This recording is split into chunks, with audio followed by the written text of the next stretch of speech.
飲酒啦喂，咁啊，今個禮拜同上個禮拜咧，我哋開咗好多分享喺呢度。首先多謝我哋各位嘅朋友酒友，大家對和明嘅大力支持啦。咁我哋分享賣得非常之唔錯啊！咁啊，好多人都買咗好多靚酒，而且我哋今年咧喺開年嘅時候揀好多優質酒啦。咁啊，為咗咁多優質嘅酒咧，我哋要回饋下我哋嘅酒友嘅支持噶嘛，係咪？我就喺我自己嘅屋企嗰個床下底咧揾得幾支酒出嚟，咁啊同大家去福利分享下3款長賓，1款嘅蝶符，咁啊全部都入威嚟嘅，咁啊容許我喺呢度同大家去介紹下先。咁第一款係第3批次嘅長賓，咁呢種酒咧2019年到2020年之間蒸餾嘅原酒去調出嚟嘅，50度啦，2023年10月份嘅時候裝樽嘅，用咗4種桶㗎。第一個係 Bourbon Barrel， 第二個咧就會係 Islay Quarter， 第3個 Mizunara， 第4個 Kovo。 Bourbon Barrel 咁大家識啦，美國橡木波本桶。咁第二個 Islay Quarter， 有飲開泥煤威士忌都會發現啦，Laphroaig 嘅呢間酒廠咧，佢有一個叫 Quarter Cask 嘅呢一隻酒咧，佢裝完之後好多時會將啲桶賣翻出嚟嘅，就係佢呢啲桶啦。第3個咧就 Mizunara， 咁啊大家都識啦，水油木啦係咪？做下廣告先。嗱呢支咪 Mizunara 原酒咯。好啦 Kovo 咧係一隻美國嘅威士忌嚟嘅，咁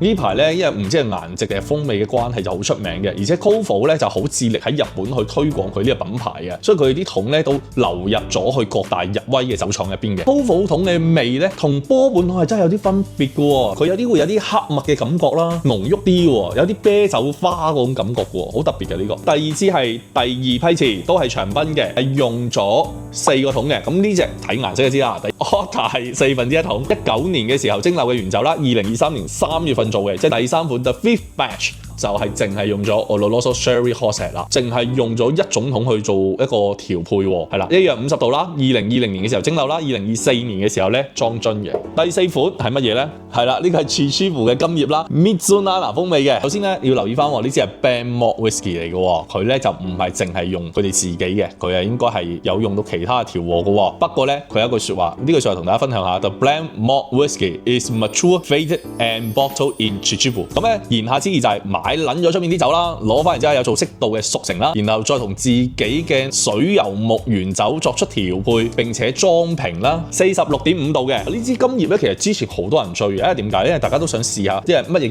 叫水油木啊嘛，係咪？買個水油木單桶好鬼貴噶嘛，咁你話平嘅，又要賣下廣告先。做人有好多任務係揾食噶嘛，咁你好似呢啲細支都成700蚊，4支酒緊幾多錢咧？喺呢度講一講先。呢啲應該係1000蚊有找嘅，有冇記錯？小批次應該係700零800蚊，800零900蚊，差唔多呢啲價錢。呢支係1102蚊嘅，因為 Mizunara 啦，係咪？只要你係喺1月5號至1月14號有喺我哋個團度落個單，買個分享，買個原支嘅，你哋都可以直接喺個團度買呢啲。咁我哋價錢全部9個9一份。